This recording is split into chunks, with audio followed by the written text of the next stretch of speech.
Elzir, patron saint of Zapolis. Could use a shot of lacquer. Fix that halo, too. Hello? Mr. Gautieri, I'm Father Jose. I'm Mr. Gautieri. Where's Father Felix? Oh, unfortunately, he's ill. He's having bypass surgery. He asked me to fill in.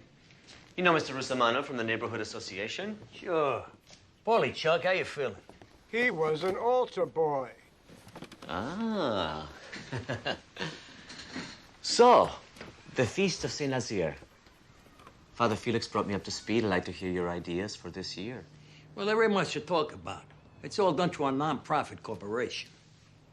We close the streets for 5 days, hire the food vendors, rides, etc. Day 2, we start the procession. Push the statue up and down the block, you say a couple of prayers, and that's that. All said and done, you get your rent. About that, as I was telling Mr. Rustamano, frankly, $10,000 struck me as quite low. It is what it is. Look, I'm new here. I certainly don't want to rock the boat. I realize there are certain neighborhood traditions. It's just that given the current cost, we feel an increase is long overdue. What kind of increase? We feel $50,000 would be a more equitable donation.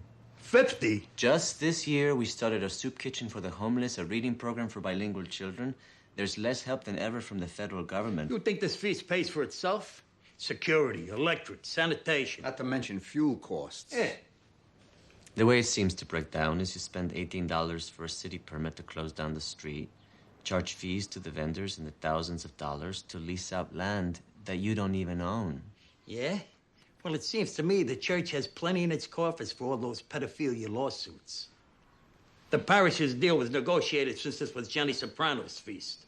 These are different times, Mr. Gautieri. Well, some things don't change.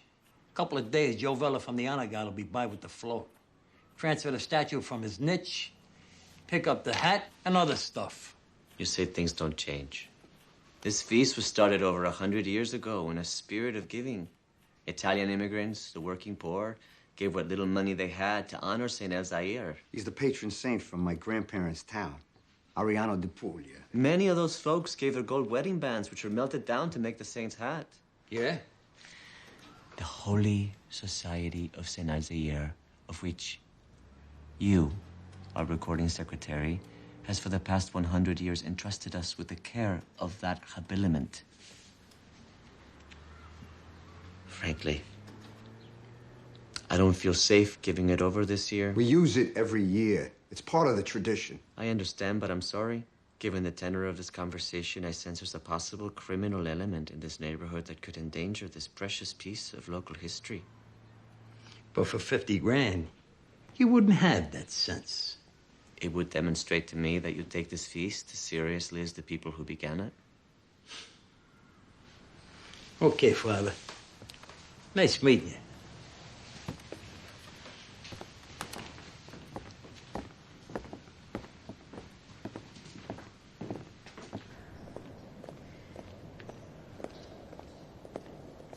Fuck the hat.